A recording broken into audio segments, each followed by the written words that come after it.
All right, lads and lasses, and good day, mates. Welcome to another episode of the Toon podcast. I'm Lee. I am joined by Craig. We're going to be talking about the big win from yesterday, Newcastle 2, Chelsea nout. Bit of a strange game, Craigie. It was goals at the start, goal at the end, and then kind of a bit of toil in the middle, wasn't it? How did you feel about this win? It was a monumental win in terms of the scheme of things. Not quite in the plan that we wanted it to go, obviously, especially that second half. Started like a house on fire, and then someone kind of pissed on with parade in the second. Expected it to come out all guns blazing like we did in the first, but no, didn't pan out. But we'll get to all the talking points, no doubt, and we'll break them all down. Yes, Newcastle, as a result of this, are now up to third. We are sniffing the arse crack of the Arsenal. We're on 66, they're on 68. And what do you know? We play those guys next week. And it's going to be an absolute 6-pointer, I suppose. If we get one more win, we are guaranteed Champions League. Which is obviously the target, but when you're this close to touching second place, just for the psychological boost or the bragging rights or I think it just goes all into when you're attracting new players and all that kind of business. You can say, "Hey, look, we finished second and won a trophy. What more do you want? We're in the Champions League as well." If we're seriously going to be reinforcing the team in the January window, in the summer window. We should be getting people in left, right, and center with the things that we can offer them. The fact that I've just said they've finished second, maybe got a trophy in the Champions League next year. We'll obviously be trying to go for even more, whatever the hell that looks like. I've got no idea. I've got no idea how we actually really legitimately beat this season if it ends the way we wanted to, without maybe winning the Champions League or winning the league or something like that. How else can you improve on this? But we're in the region of being having a generational season. It already kind of is anyway because we won a pot. But finishing second, for example, that's beyond the dreams, isn't it? Even winning a pot sort of seems a little bit more tangible than getting second somehow. It sounds weird in my head when I say that, but it's such a tight league. Arsenal being there or thereabouts at the top of the league for the last 3 seasons, it seems, and always missed out. Big deal for us, isn't it, if we can get that second place? Oh God, it's huge. We got second under Keegan once or twice, I think it was, and then everything that had been pretty much close under the Sir Bobby era. Nothing since. Literally scraping the barrel of relegation pretty much every season after that. And now, in the very short space of time, how Eddie has turned this club around to the position we are in now is absolutely batshit crazy. I mean, we give Eddie as much credit as he deserves, but he deserves every bit more after it as well. He's just an absolute genius of a manager for what he's done for our club. And if you had told me, just even after the Brentford game, when we got beat 4-2, an absolute shambolic performance, if you would have said, yep, come second last game of the season, you'll be fighting Arsenal for second, and you've already got a Carabao Cup. I'd say, okay, where's the straight jacket? You'd be looking around for Jeremy Beadle, where's the cameras type thing. Yeah. But it was just absolutely breathtaking season. But yeah, you're right. How do we top it? We don't know because we've never been in the situation before. No, well, let's just get through this one. Let's see how we get through this one, see how we go. But it is, either way you look at it, it is a pretty decent problem to have going into the transfer window. I do think it should make us a really, really interesting destination for a lot of top players. Obviously, it comes down to how much we can pay wages and that kind of thing, and transfer fees, of course, and other clubs are going to be doing the same thing. It's kind of annoying that one of Man United and Spurs are going to end up in the Champions League as well, because obviously they can then dangle that as a carrot, and they've had an absolute dog shit season, and they should have any right to be in the Champions League just on the back of a terrible domestic, but that's obviously not how the rules work. If they win, if they win that cup, the Europa Club, then fair play. As the rules stand, they go through the Champions League. I think there's been rumours that maybe that should change. But anyway, we're getting off topic here. Let's just talk about the team. It was Pope, Tino, Shaw, Botman, and Byrne. Then it was Bruno, Tonali, Murphy, Gordon, and then Barnes and Isak. There was a bit of discussion about whether that was going to be a different formation. How did you see that pan out in the game? I thought it was going to be a back five. That's going to be like ultra defensive. And that's not really how Eddie goes at home. Maybe he's done it once or twice, but against a Chelsea team which isn't that great defensively, I would have thought now go a bit more attacking minded. And it showed footage earlier on of the back four warming up. And I think it was Byrne at left back, Botman and Shaw in the middle, and Tino out on the right. They were just doing a warm up in that formation, and that obviously probably kind of screwed with Chelsea a bit, because then when they did line up, it was effectively a back three with Tino and Murphy as wing backs. Yeah, which it depends on how you look at it. You can look at it as a 5, or you can look at it as a 3. There was a bit of disbelief when he came out after that Carabao Cup final win, and one of the reporters said, "All right, look, do you want to now admit that you did play a different team at Anfield a couple of weeks ago?" And Eddie was like, "Yeah, actually, I can't speak about that now, because it's, we've done the final now, and I was actually trying to keep my cards close to chest. We didn't want to give them any kind of forward thinking, any information that might help them, play against us in the final." And people go like, "Oh, well, it's easy for them to say that and blah blah blah blah blah."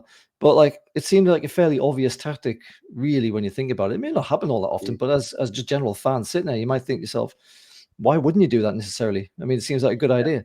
So I'm kind of wondering if Eddie's starting leaning into all these little mind games. Like, he's probably done it a lot of times before as well, and we haven't really picked up on it. But it's interesting that it maybe, when we get down to the real business end of the competition and the Carabao Cup as well, that he starts to think a little bit outside the box, maybe. Because I think at definitely one point in this game, it was a 5 at the back, and then it was a 5-4-1 across the middle, as we were trying to kind of contain Chelsea. And he did show a bit of flexibility during the game as well, which is sometimes he gets criticised for. And, he doesn't have a plan B. I've heard people throw at them before as well. But I think we actually did see some of that flexibility from Eddie. The Chelsea team was Sanchez, Caicedo, Cucurella, Colwill, Chalobah, Lavia, Fernandez, Madueke. I used to call him Maduga. Got that wrong. Madueke, Neto, Palmer, and Jackson. Siren's gone past. Thanks very much, everybody. That Chelsea team was the same team in the last 3 games, if I remember correctly from what the commentators were saying. When I looked at those 2 teams come out, and because particularly we were missing Trippier, Willock wasn't on the bench. We had 2 keepers on the bench again, which is never really a good sign, is it? Joe Linton obviously wasn't available still. He was in the stand with his lass. I looked at those 2 teams, and on paper, I thought, you know what, Chelsea got a pretty good chance of doing something here. I know they've been a kind of hot and cold, but did you have a feeling at all like I did? I was thinking, this actually might be a difficult afternoon for us. Yes and no. Chelsea, they've got a good squad of individual players, but I don't think they're a very good team. And I do think the league position they're in kind of falsifies that. I don't think the current top 6, top 7, and I think they are probably the worst team of those in terms of an actual cohesive squad. I just don't think they're all there. But definitely on paper, they've got some talent. You got to look at Cole Palmer. He's had a cracking start to his Chelsea career. I think last season he had 20 plus goals. He's got to about 14, 15 this season, and he hasn't scored for a good number of games either. He's been a little bit off form. Jackson, he's a pound shop version of Isak, and we'll get onto his antics later on. But they've definitely got some options. And I thought the one thing I was really going to worry is if it was going to be a flat back 3 effectively, was Neto's pace against Byrne. And at one point during that first half, I think it was, where Neto just left Byrne for dead. In slightest bit of contact, Byrne would have been sent off as well. That was my only concern, but luckily it didn't pan off. I actually think Byrne did really well. Even in those foot races, he didn't seem to be. He wasn't getting completely left for dead. You know what I mean? There was that one that I think you're talking about where he legged it down our right, their left, and he was like proper stretching his legs out, trying to keep up with Neto. I think it was. Did you say? Yeah. And it looked like he was going to do one of those classic Byrne sliding challenges, but I think he grappled him a little bit, didn't he? And then he let him go because he thought he was going to give a free away, and then I think all he could really do in that point was just keep up with him at the end of the day. He didn't do his sliding tackle. It probably would have been a bad idea. We'll get on to bad ideas in a second when we get talking about Jackson. But look, I think the start of this game was I mean, amazing, really. I was listening to one of the other podcasts, Chelsea podcasts, and the guy there was saying kind of expected to be a tight affair. You know, both teams are on the same point, same goal difference, both sort of chasing for the same thing. And he was kind of thinking it'll be a bit of a game of chess, you know, but we just came out swinging like a heavyweight. And I think one of the nice things to see again was just the home crowd was absolutely bouncing before the game. It You know, was I. the atmosphere was coming through the TV at least. And I know it's not, sometimes they can boost it and whatnot, but it just sounded like an absolutely red hot atmosphere. And, you know, the war flags had the flags out and everything again. And it looked absolutely terrific. Beautiful day as well, by the way. And we came out like a absolute rocket. And all right, Gordon goes down like a sack of shit as he usually does leading up to the first goal. And he's kind of writhing around in agony. And as soon as he realizes the play is still going on and he's getting out, he's hops on his feet as if nothing had ever happened and kind of just trots to be onside, doesn't he? But by that point, the ball's been whipped in by Murphy, wasn't it, to Tonali? And it's just, I don't even know how that ball was allowed to bounce right across the face of the goal like that. But Tonali finishes it off. And I don't know if maybe it's just me, but I sometimes wonder if Tonali really celebrates to his fullest extent when he scores a goal or whatever. You know, and then maybe that's because he's still settling in. You know, he's from Milan, he's not from Newcastle, all kinds of sort of side of things. But like when he scored this goal, he looked like he was absolutely fucking buzzing. He was like pumping the crowd. He's jumping around like a lunatic. Fantastic way to start the game for us, wasn't it? 115 seconds on the clock. Quickest goal we've ever scored against Chelsea in the Premier League, apparently. It was cracking play. You're right about Gordon. He hit the floor like a fish out of water, just flopping around. But that finish was actually, I think that the scuff shot helped it go in. If it was a clean connection, I think Sanchez may have got there. But the fact he's hit it into the ground and then bounced over, yeah, I'm glad you saw that. Take that past the keeper. But we'll take it all day long, obviously. And yeah, running to the fans at the Leazer's end, into raptures, and literally the perfect start for the game. Yeah, it was brilliant. And you're right. I was kind of talking over there, but you're right. When I was watching the replay there, it looked like it had hit his studs almost as he was sort of raised his foot to sort of side footed. It kind of caught his studs almost and then went down more vertical than anything else. And then the bounce off the ground is what probably sells Sanchez short, you know, sends him off to the shops because he's expecting to go one way. And if he had got a good contact on it, he probably does, as you say, save it. And then, you know, nothing comes of it. But because he's so, and it's funny how these things work. You do like your best effort to do the best you can be in every game. And then sometimes you kind of sort of balls it a little bit. And then you get the result in the end. It's mad, isn't it? It really is. And the whole crowd's like flying around, buzzing around, and it's absolutely fantastic. We're like sort of screaming capital letters in the chats and stuff like that. And you're thinking, all right, well, this is like perfect start of the game. Now Chelsea are going to have to come to us. And I reckon until Jackson sort of brain farted, I reckon we were probably the better team up to that point. Would you agree? We were. I don't even think Chelsea had a shot on target in the first half. I might be wrong. I might have been very late on in the second. But for the majority, they certainly didn't pressure our goal. Everything was just drip fed through to Pope, who was catching everything or just letting it roll out for a goal kick, whatever. Very little threat at any one point. And when we did press, they were just lumping it up the pitch. And it's because of a lump up the pitch that Jackson got his red card, which I don't think anyone's ever going to contest. It was a blatant red. You'll have a few diehard Chelsea fans saying, oh, it should have just been the yellow that was originally given because you didn't actually swing the elbow. But the intent was there. And I think as soon as we seen the first action replay and taking off our black and white glasses, we were all like, yep, he has to go on this one. Yeah. And the manager, funny enough, the manager was like, well, we'll speak to Jackson and we'll find out what his intent was and what we was trying to do there, and that'll help us decide whether it was intentional or not. It's like, no, mate. No, the actual elbow in the face is what decides whether that was a red card, mate. Not he looks at the guy. He looks at Sven as he's coming to make contact with him, and then shears him in the chin. But unfortunately, he hasn't got the skill of Shearer to get away with it, has he? And that could be a jawbreaker. I mean, there was a Tyrone Mings one that happened in the same day, I think, and he got away with it. It was more of a 50-50. I haven't seen it, but that's what I've heard. But he did break the guy's jaw in that instance. Sorry, right. In this one he didn't.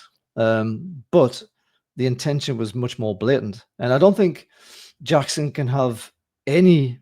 And I think when he got sent off as well, he looked a bit like, I've been caught out here. I've been, I've been. It's a fair cop sort of thing, It's like he didn't sort of remonstrate too much once the referee had done it. Normally, if it's egregious, he'll be kind of swinging their arms around and complain and whatnot. But it was a really, really ridiculous thing to be doing. What the hell was he thinking, though? Why is he looking at? I mean, there've been a few niggles with those two already to this point, 35 minutes, give or take. And he thinks, I know what I'll do, even though there's like 100 cameras in here with like 1,000 frames a second slow motion. What I think I'll do is clock this guy in the face with my elbow, but not just that. I'll take a sly look first so everyone can see what my intent is.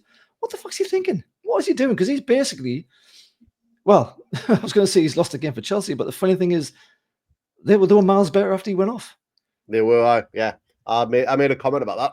They certainly didn't underperform without him. And normally 10 men, your back's against the wall sort of thing, but they were, for most of the part of the second half, the better team. But it's a crazy, crazy decision from him. And it's kind of like the John Duran one for the Villa game earlier on in the season with his red card, where he stamps on Shaw's back. Yeah. And everyone's like, oh, no, it was a misstep or anything. You can see the intent. He aims to physically injure or hurt the player. And Jackson is no different. Yeah, he's had that sly glance and look. He knows exactly where Shaw is. You see the arm come around. And it's not just a little tap. He's proper clocked him as well. And Botman is a big fella. Probably takes a lot for him to go down. And he's not the type of person to go down easily as well. He's took a big slug to the jaw on that one. And you're lucky, yeah, he could have had a broken jaw, broken nose, any higher, could have even a fractured eye socket.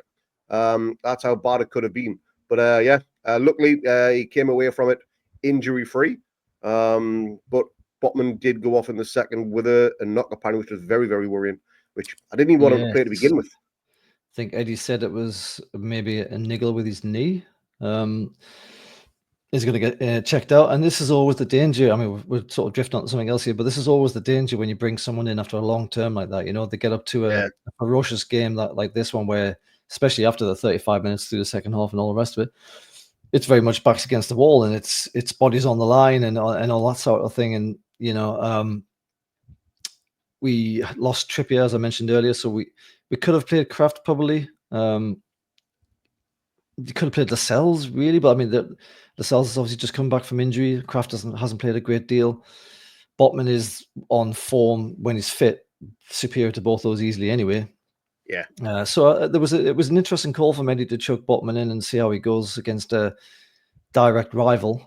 We have to cross our fingers and hope that he's fine. I mean, I suppose if he ends up getting injured, it's what, 2 games now to the end of the season, and he'll have the off season and everything else to get over it and get back fit for next season, potentially. Depends how bad it is. But it's obviously not ideal. And then if he's not fit, what do we do against Arsenal at the back? It'll have to be Kraft. I'll have to come in. And would you stick him on the wing? I would put, if Trippier's not back, which could very well be the case at Eddie. He's not 100% sure. I'd have Kraft at right back, and Shaw and Byrne in the middle, and just Tino out on the left, and just go a back four. You don't really have any other option. There is no way I would risk throwing Lascelles in after not kicking the ball in anger for 30 months into a game where it could be anything where we get absolutely peppered in the entire goal for the full 90 minutes down at the Emirates. It's just not a game that you'd want to throw him back into.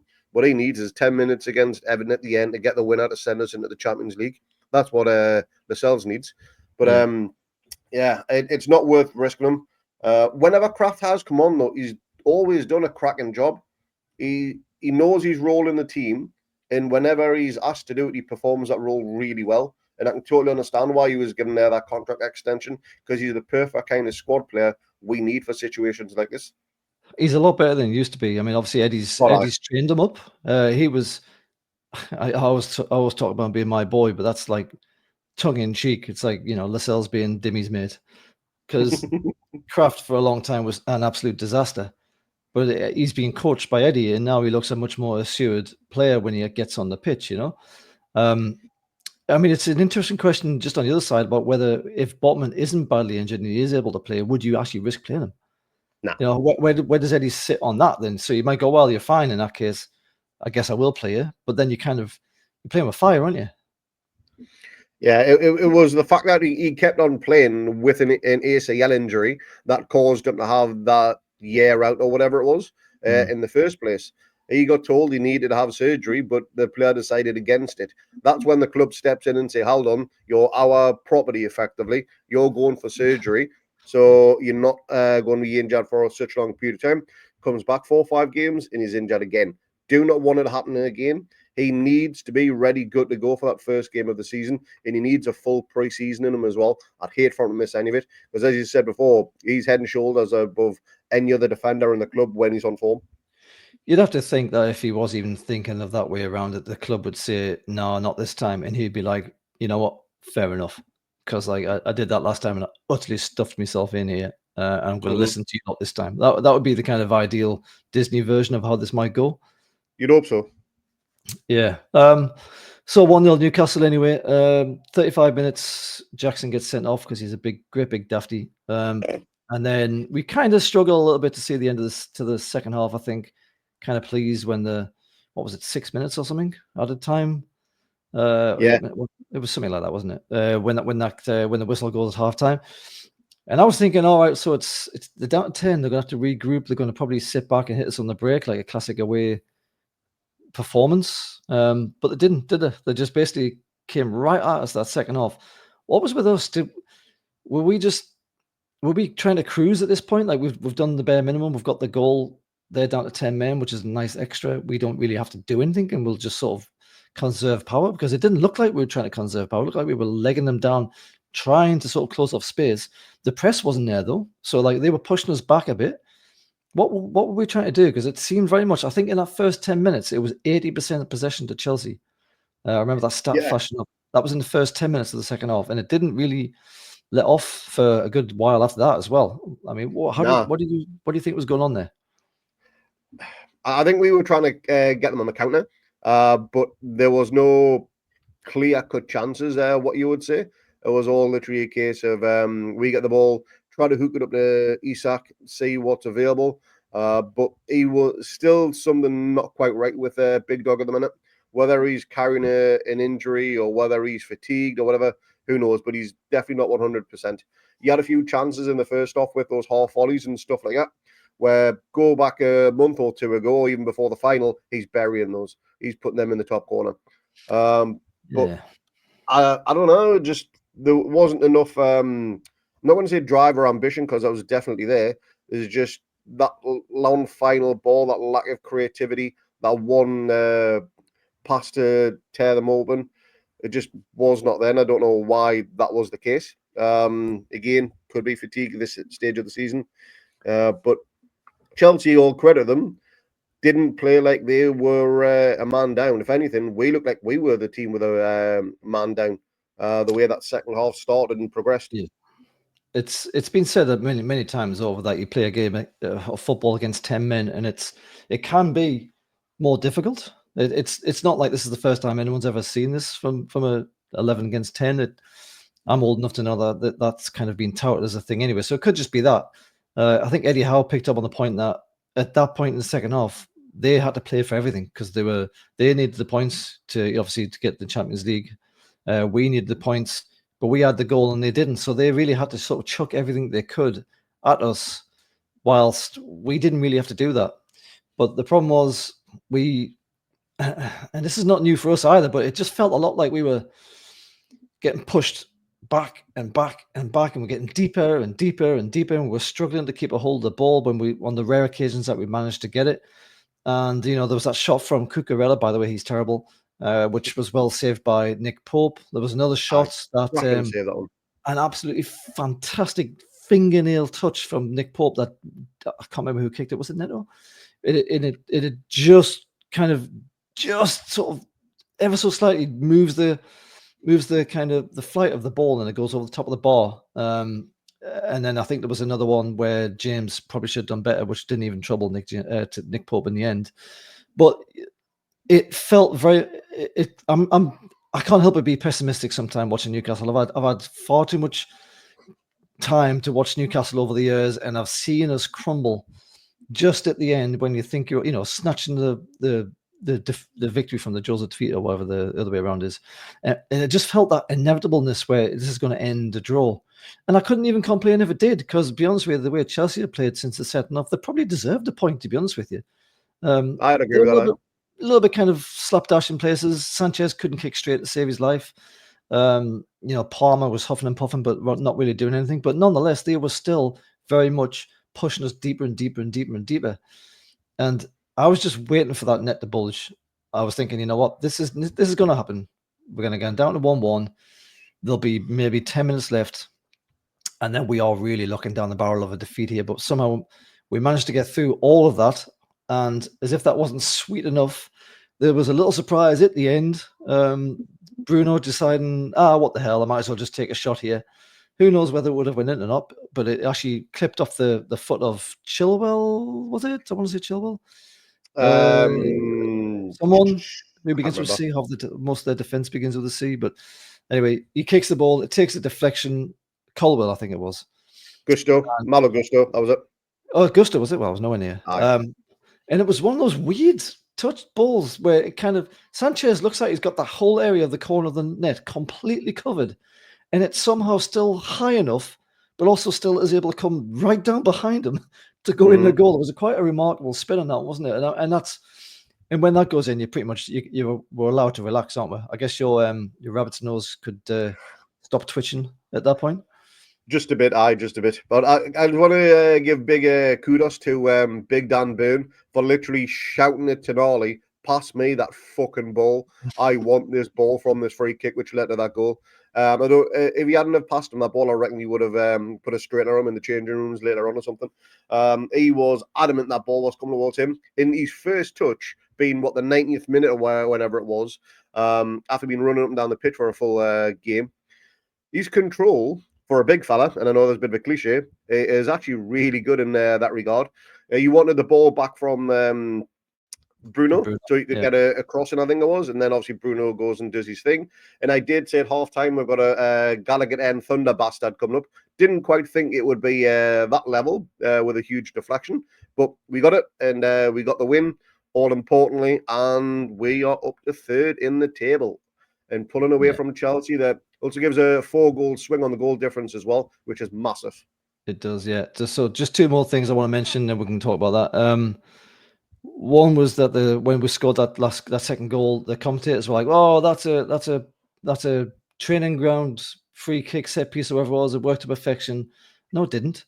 Burn was expecting to come in front of him so he could nut it. That's basically what Burn does. He wasn't expecting to go behind him, and then he'd have to do that little deft touch that you mentioned, and then sort of labour to try and get into position to receive it again.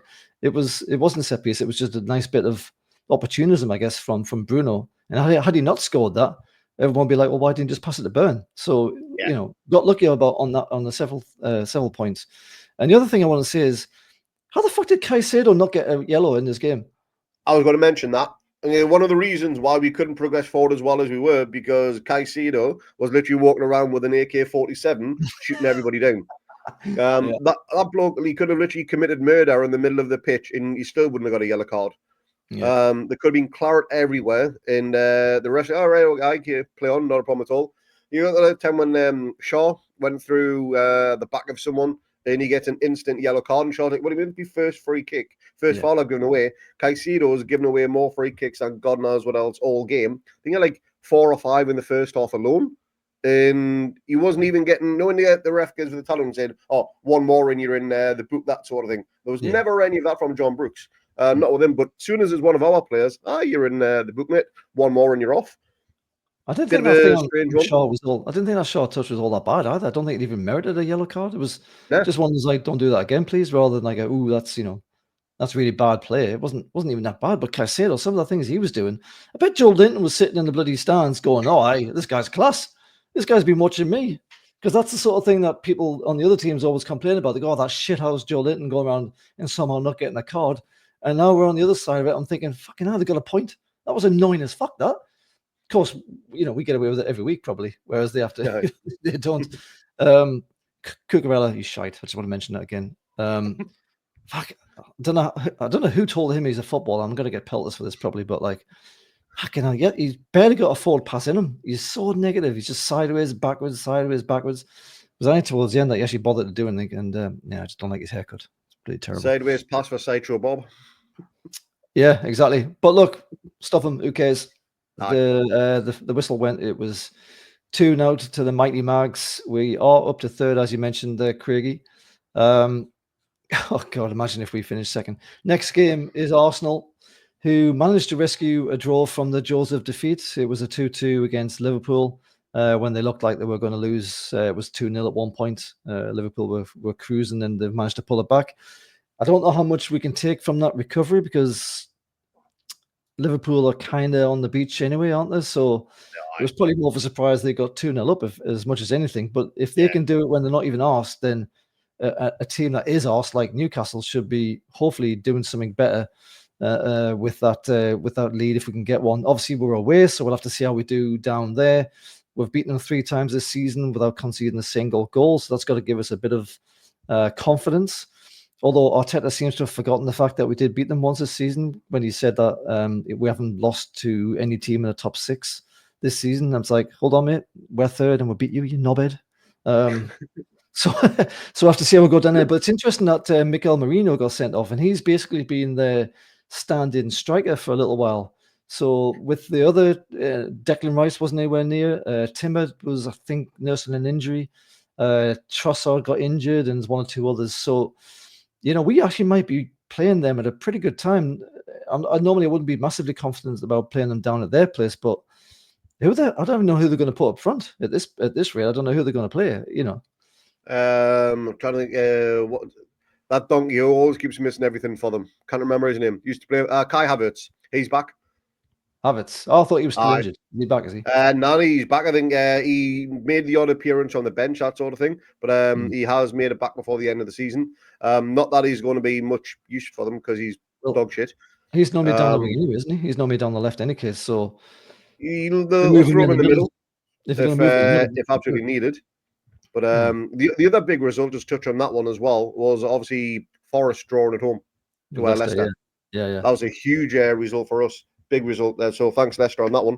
And Dimmy, you actually now need to go streaking. You said if Leicester can get a result from this game, that you'd go streaking. I've got the screenshot of you saying that. So you want to see the photos, videos? I dyed my hair yellow for you lot. So I want to see you streaking. I want to see that dirty Greek ass running down Melbourne centre. And we'll get it all on YouTube and we'll get banned, but it'll be worth it. Just for the record, I don't want to see that, but I do want him to do it. So I'm happy for people to tell me that he did it. I just don't want to have to look at his hairy Greek ass running down the streets. But yes, Dimmy, get on it, mate. You're not getting out of it. Craig did the slim Craigie. You need to do the streaky Greeky.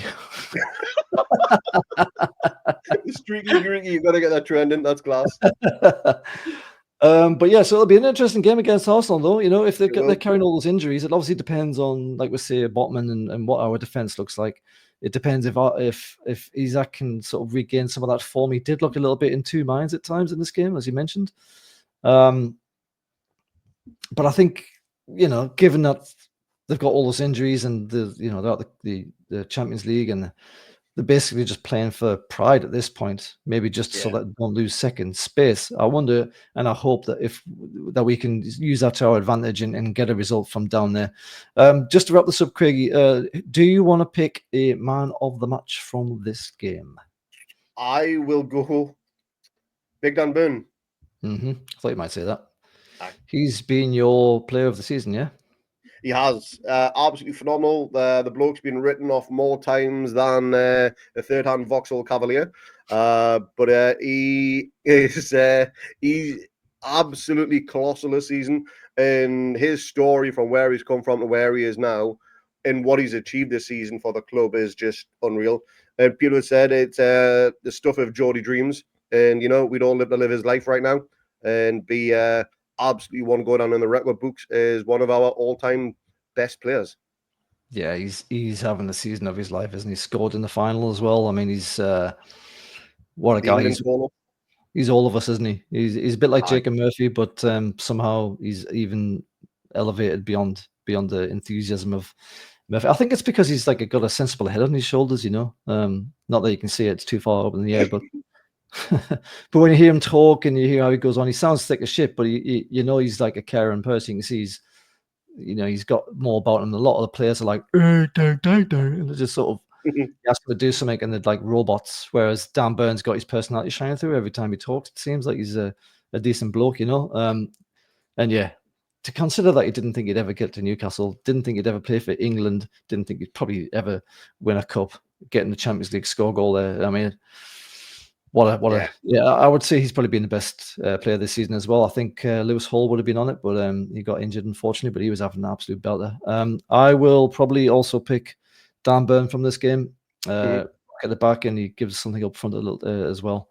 So yeah, Newcastle 2, Chelsea now up to third, 2 points behind Arsenal. If we beat Arsenal next week, we go into second place, and then we are guaranteed Champions League at that point because we only need one more win, and then we can. Imagine that we beat them, go up to second place, and then the last game is against Everton at home for an absolute party atmosphere.